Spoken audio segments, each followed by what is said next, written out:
Hello, my name is Laura Wilson. I'm a trainee nurse practitioner working within a fertility clinic, and I am currently studying at a level 7 to gain competency in fertility and early pregnancy ultrasound scanning. This presentation will discuss how an advanced nurse practitioner, A&P, within the fertility service can affect patient care using three-dimensional ultrasound scanning. Ultrasound scans are routinely used to monitor and track women's progress through fertility treatment, and previously this would have been completed by doctors and radiologists. With A&Ps in this advanced role, undertaking the ultrasound scan, they will monitor the follicles on the ovaries and the thickness of the endometrium to assess the progress and plan the next step in patient's care using two-dimensional ultrasound. The emergence of three-dimensional ultrasound in fertility treatment through the continuing development of ultrasound technologies has greatly improved within the last 10 years. This relatively new technique allows for more accurate scans, ensuring the patient receives the correct treatment. However, this is not routinely used in the NHS.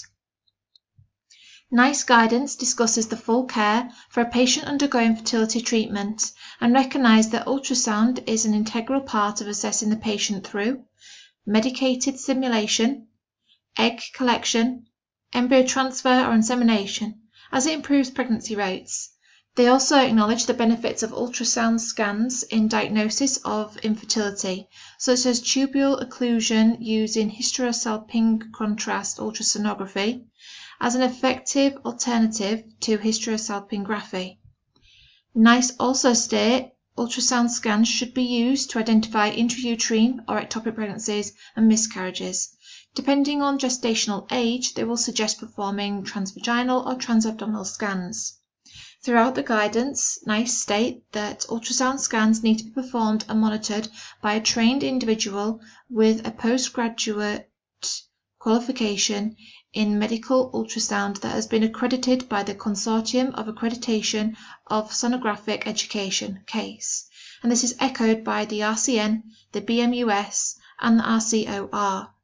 However, it is not discussed whether 2D or 3D ultrasound offers better diagnosis, despite studies such as Gregor and Mayer suggesting and supporting the use of 3D ultrasound scanning as a gold standard in care. The RCN recognise A&Ps as an integral and essential part of fertility nursing practice.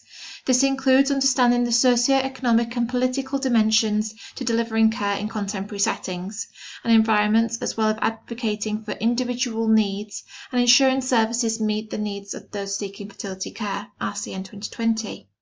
The RCN name ultrasound scanning as one of their competency framework for career progression in fertility nursing, as seen in the diagram on the slide, though this is a part of a greater whole. The A&Ps embody these pathways, enables clinics to be more nurse-led and offer holistic care that extends from initial investigation to early pregnancy and end of treatment management. The RCN state that the advanced nurse practitioners need to have a basic knowledge described on the slide. All registrants need to be competent and confident to carry out any activity that expands their scope of practice, and under no circumstances should they undertake a procedure unless competent to do so. But as in the NICE guidance, 3D ultrasound scanning is not discussed. This may indicate that they need to review current research and issue up-to-date guidance. The guiding principle of radiation safety is as low as reasonably achievable, known as the ALARA principle, meaning if the scan has no direct benefit and even if it's a minimal exposure, it should not be undertaken. In the 2017 publication, the Royal College of Radiologists warned that those who provide ultrasound services are ethically and legally vulnerable if they have not been adequately educated for the role. They caution that nurses learning the scanning technique of a specific anatomy risk misinterpreting other issues. However, they do not acknowledge the benefits of an advanced nurse practitioner in this role. For example, they can discuss and explain the outcome with the patient that a sonographer may not be able to provide. Unlike the NICE and RCN guidance, the RCOR have acknowledged the move to perform 3D and 4D ultrasound scans earlier in pregnancy. 3D ultrasound scans allow the rapid acquisition of volume for later offline analysis and may in fact be associated with lower exposure time. although they do not recommend the use of ultrasound such as 4D imaging for the sole purpose of souvenir images or recording the embryonic period. The advanced nurse practitioners are educated at a master's level and are assessed as competent in practice, gaining expert knowledge and skills. They have the freedom and authority to act and make autonomous decisions, and this involves in the assessment, diagnosis, and treatment of patients.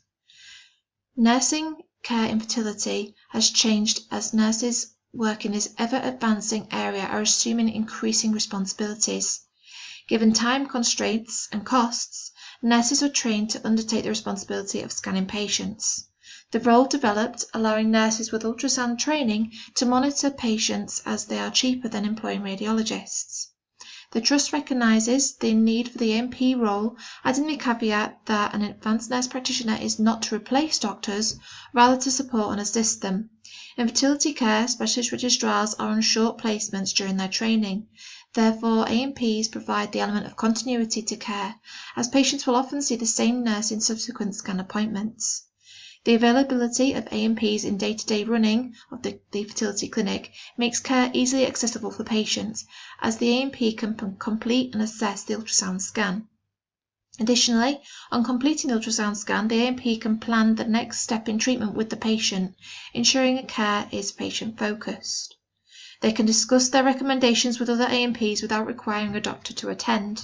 This is important to emphasise that in complex issues it can be discussed with members of the multidisciplinary team. Furthermore, an experienced A&P can enhance MDT working, as in the absence of a doctor they can make clinical decisions in patient care with advice from the embryologists. In this slide outlines the skills I have gained through my continuing practice in fertility care. As I started in fertility care, I felt as though I was newly qualified again, and it was a few months before I was able to better prioritise care. Upon commencing my scan training and observing my senior colleagues, I realised there is more to the A&P role than scanning. The sisters assess patient care and ensure the patient understands the implications of treatment.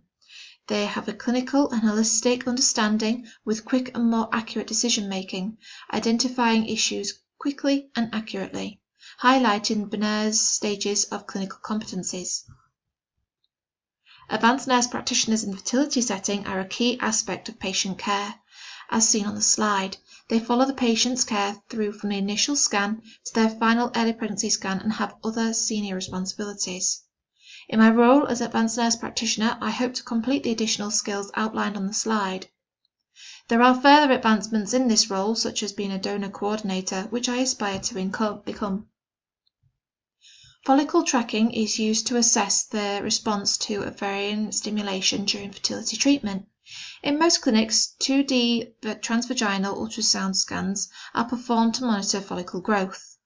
The reliability and validity of such measurements are likely to decrease as the number of follicles increases. With 2D ultrasound, only an approximation of the actual follicular volume is achieved. Therefore, it cannot be used to define standards of follicle tracking. In 3D, ultrasound scans offer accurate evaluation of size and volume of complex structured follicles. Though previous systems have taken longer to process the data, the use of 3D ultrasound in reproductive medicine combined with automated measurement of follicular size provides an objective, fast, valid, and reliable standard, particularly in ovarian hyperstimulation syndrome assessment. The 3D ultrasound imaging has proved to be more accurate as seen on slide. The use of 3D scanning in follicular assessment would mean that the A&P could scan and assess patients faster, therefore more patients would be scanned. They would need to have an understanding of the technology and be trained, but the information provided by the scan image would allow the A&P to plan safe and appropriate care. The parameters to assess endometrial receptivity during fertility treatment includes the endometrial thickness, pattern, volume, blood flow, and occasionally Doppler of the uterine arteries. In 3D ultrasound, endometrial thickness and pattern can be precisely assessed, and the 3D power Doppler can be used to examine the blood supply to the whole endometrium. Although 3D imaging offers more information on the endometrial lining, it is not an accurate prediction of pregnancy results, as the embryo quality has a greater part in the outcome. In the evaluation of the endometrium, 3D ultrasound is a promising tool, but the literature does not confirm the suggested benefits of this technique, and in accordance with the ALARA principle, this would not be recommended in current practice. The other drawback is that 3D ultrasound probes are expensive. Consequently, the NHS clinics may not want to purchase this without clearer benefits in research with patient care. Other studies, however, researching the use of 3D ultrasound scanning in diagnosis of fertility, found that identifying artifacts such as endometrial polyps and their specific location was easier to assess. This is becoming a frequently used diagnostic tool within the NHS. During fertility cycles, polyps can form. 2D ultrasound scans may not identify if the polyp would interfere with the embryo's implantation. The image on the slide demonstrates this, that with a 3D scan it is seen clearly to be within the endometrial lining and in this instance would need to be followed up with further investigations. Conversely, if the polyp can clearly be identified as not within the endometrium, the A&P would not need to refer for further investigations, saving the patient's valuable time and NHS resources. As 3D ultrasound scanning has improved in recent years, it has become as safe as 2D ultrasound scanning. The use of 3D scanning in ectopic pregnancies can be accurately characterized, particularly in interstitial ectopic pregnancy featured on the slide. Moreover, in patients with a uterine anomaly, such as a septum, 3D ultrasound is useful in evaluation of pregnancy implantation, and using 3D ultrasound in volumetric placental measurement has a proven clinical utility in predicting adverse pregnancy outcomes. In recent studies, it is highlighted that there is a requirement for standardized measurement protocols. Until these and quality assurance protocols are established, it cannot be recommended as a standalone clinical or research tool. Although the use of 3D ultrasound scanning would be beneficial in identifying ectopic pregnancies, 2D scans would still need to be performed first. The potential use for this innovation could drastically reduce scan time and exposure for the patient, and it would enable the A&P to accurately scan and assess the patient to make the decisions that are informed. Outlined on the slide are the advantages and disadvantages to 3D ultrasound scanning. Though there are issues that need to be addressed, the benefits of 3D ultrasound in patient care are clear. To use 3D ultrasound for patients' care in fertility, the following recommendations would need to be addressed. Here is a list of my references. Thank you for listening.